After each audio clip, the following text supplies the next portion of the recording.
drive inside of it. Yeah. You know, like Right. you know, editing that and recording on those is so much easier now because you don't have to have all of those things. Right.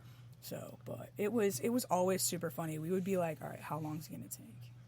Like Nate and I stayed out one night. Then it becomes a game. Like, are they let's gonna hop to the next find bar. Hop to the next bar. Hi, Ryan. Yeah. Well, they would fine you. There was so there bad. was rules that we had. Like we had a curfew. We had to be in by 2 a.m. Oh, okay. Which I mean, that's a pretty awesome curfew. I mean, right. but still, how many times did you break curfew though? Oh. All the time. So the first fine is $50. Oh wow. The second one is $75. Each one after that is $100. It just maxes out at $100. Oh, that's good. yeah. But if you miss curfew twice in a week, 3 times in a week, that's $300. Yeah. So it's not like, oh, you get $100 a week to miss curfew. No, it's a day. And like they'll be lenient with you. Like if you, because like our phones, we could call production. Like it was like we literally had like the June bug or whatever it is, the little phone that you could only call like these 10 numbers. Oh yeah, yeah. We could call our roommates Like a kid's and the phone. Like a kid's phone. Yeah, literally, yeah. that's Yeah, exactly it's a what kid's it phone. was. And we could call like our production crews and our roommates, and that was it. So like if I was gonna be late, but like I was in a cab physically on my way back to the house, I would just call and be like, hey, I'm in the cab, I'm on mission, I'm attempting to make it back, but I'm gonna be a few minutes late. Right. They wouldn't really care. You know, like, so you had a window about till like 2:15, 2:20. After that, ripping $100, gone. Dang. That shit. And they don't provide alcohol. They do not. At the They house. do not. No, like when we get there the first day, it's stocked full of food. Like all like freezer, refrigerators, the pantry, everything is stocked. No alcohol. Yeah. Huh. It's probably a legal thing. Mm-hmm. Yeah, gotta be. totally. Yeah. Yeah. Yep. I feel like listening to this, like, so I think of like my travels, like doing like Yard House openings and being gone for like 2.5 months. There's a lot of similarities here.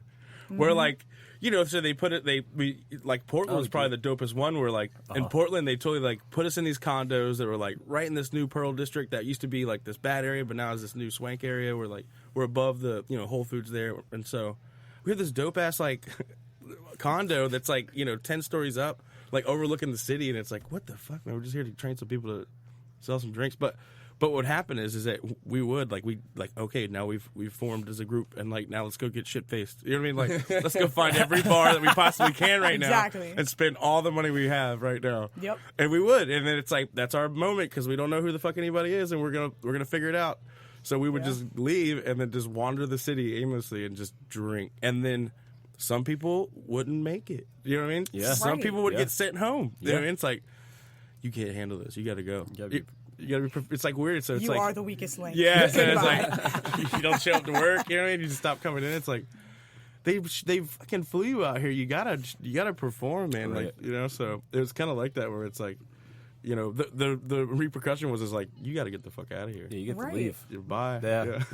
You're late like 2 times. We're gonna talk to you, get Yeah. you ridden up, send you back home. You may or may not have a job when you get back. But in this same sense, so you make a lot of friends and They should make a show out of that. it's I'd watch that show. Yeah. And so like I'm listening to this, I'm thinking about it, I'm like, it sounds very familiar. You know what I mean? Except we had cameras. Yeah, you had cameras, so it's like nonstop. if we had cameras on us, it'd be like, God. oh, okay, I got it. Yeah.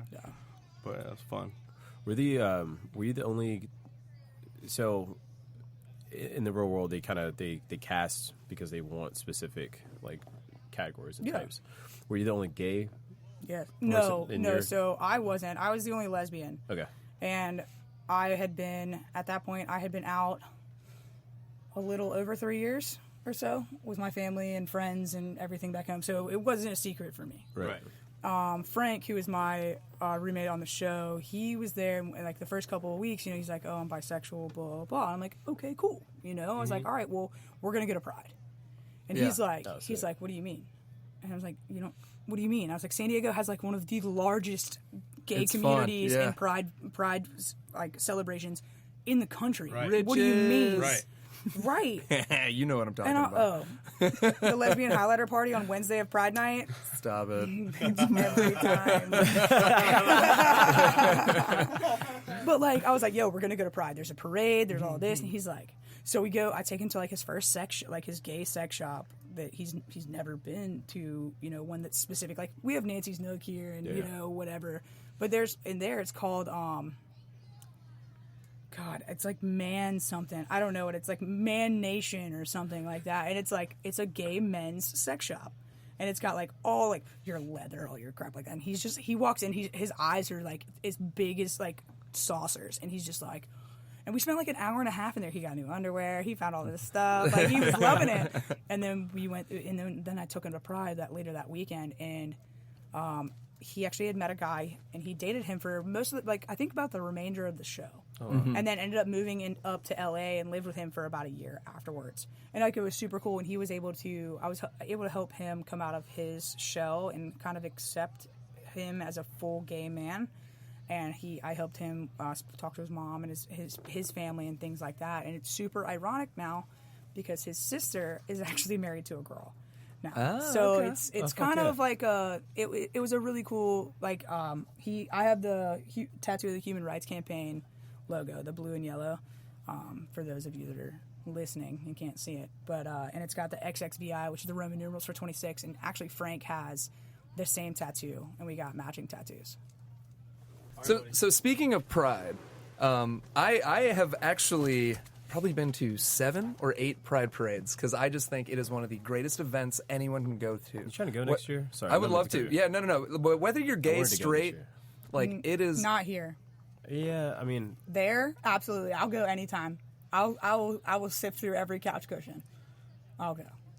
That's what my whole time hop is today. Is Pride in San Diego 2 years ago when I went. Oh yeah. Have you made it to Chicago's? No. So I'm talking. Look at San Diego's, 10 times as many people. Yeah. I'm not kidding.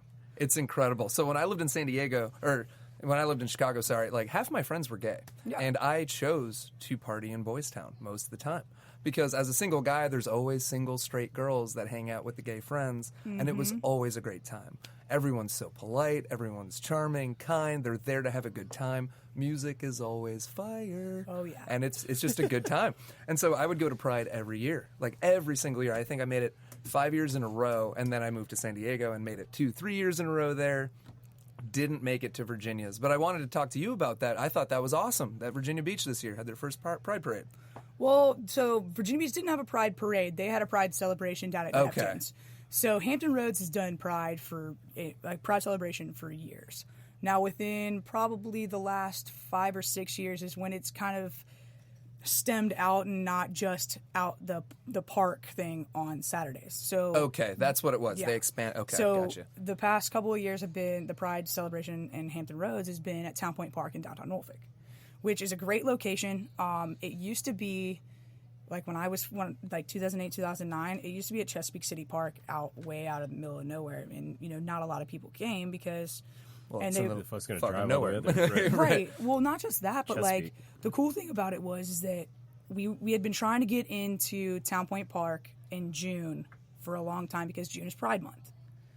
Well, City of Norfolk's like, well, revenue this, revenue that, Wine Fest this, that, and the third. We have all of these other, events that go on that bring in all of this money for the city. Because at the end of the day, it's all about money. Oh, absolutely. That's So the they talks. did it in August at Town Point Park one year, and then they saw like the change in revenue. They're like, Saturday in June, you got it, you want it, you want it, you got it. Yeah. And it's been a Saturday in June ever since. But I mean, it's definitely been a fight for Norfolk and Virginia Beach especially, and then Chesapeake's just kind of here and on the map but it's not a LGBT destination, if you will, and like that's kind of what I brought here.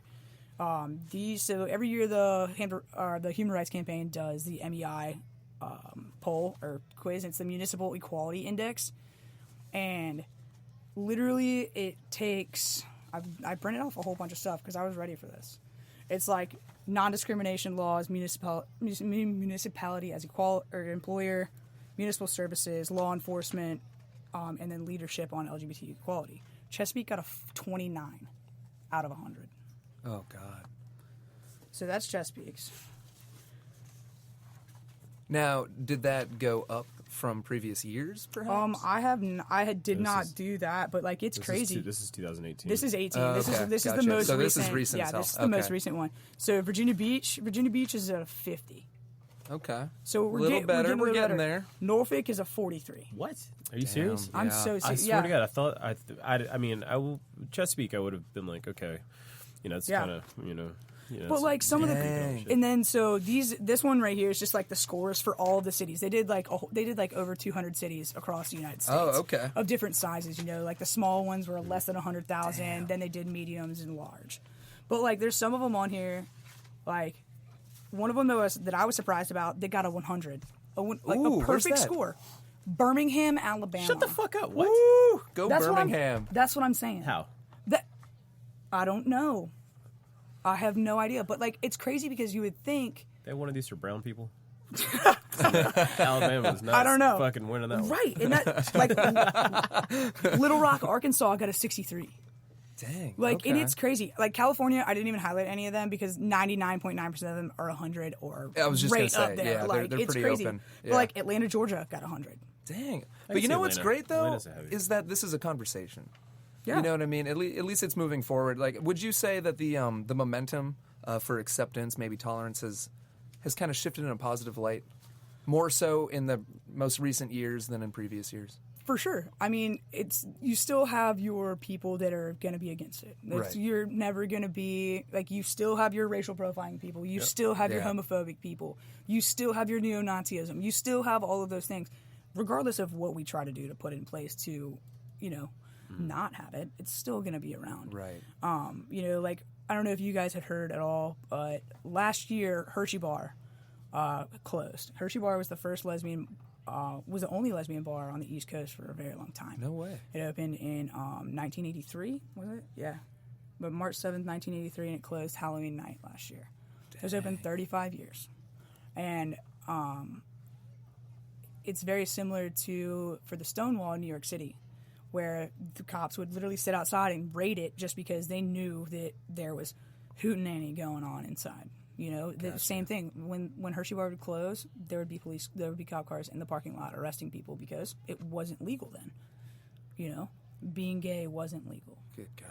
Yeah. And it's crazy. And for those of you that are just listening, I wore my Stonewall Inn T-shirt today because it is the 50 year anniversary of the Stonewall riots, and that was the original Pride. That's why it's in June. Ah. Okay. Mm-hmm. Learning some history right now. Mm-hmm. Damn. Yeah. So it's definitely homophobia is definitely a thing. It happened to me at Grain. Really? There was a lady that came in with a party. She had probably 20, she said, and she wanted to like slide two of these big tables together. And I was like, ma'am, you can't do that. It's a fire hazard. If it's a walkway, you can't block the walkway. Mm-hmm. So she got all frustrated, and I was like, all right, well, take your time. Let me know what you need. You call some people, figure it out. So she comes back over, or I go back over, a couple minutes later, and she's like, "You're very aggressive, and I can't talk to you." And I'm like, okay. So I go over to one of my coworkers, and I'm like, "Yo, this lady's tripping. Right. Like, what is going on? Like she's reaching. Right. I'm like, Yeah. I have a very intimidating personality as it is. Period. End of story. There's nothing that I can do about it. But I'd try not to, and she was very upset just as she walked in the door. Well, then, so one of my other coworkers ended up taking the table, and when she came back and was talking to me, she was like, "Yeah, apparently it was because of the way you look, and the guests that are going to be in her party are all naval chiefs, and she didn't think that I would be a good fit." Oh God. Meanwhile, the coworker that took the table is my ex-girlfriend. Define irony. Right. I'm like, Yeah. just because of the way I looked, automatically she was like, nope, can't happen. But little did you know, the girl that ended up taking care of you, I was like, so, and that's really upset me. Like, the fact that it was, 2018 and we're still fighting that. That was Yeah. last Like, year. yeah. Jesus. 100% It was profiling. insane. And I literally looked at my boss I got upset. I cried. I'm not gonna lie, because that hurts my heart that people are Yeah. still out there. My dad was a senior chief in the Navy. I've been around Navy men my entire life. Yeah. What does that have to do with the price of tea in China? Yeah. Like- Exactly. Sorry, you're a homophobic asshole is really what the problem is. Yeah. So if you don't mind, I want to ask you, so you grew up out here. You went to Hickory High School, right? That my wife was telling me. She's like, I know Sam. We go way back. She went to my high school. Hickory is a beautiful school, very, great education, one of the highest, but very conservative. Oh, yeah.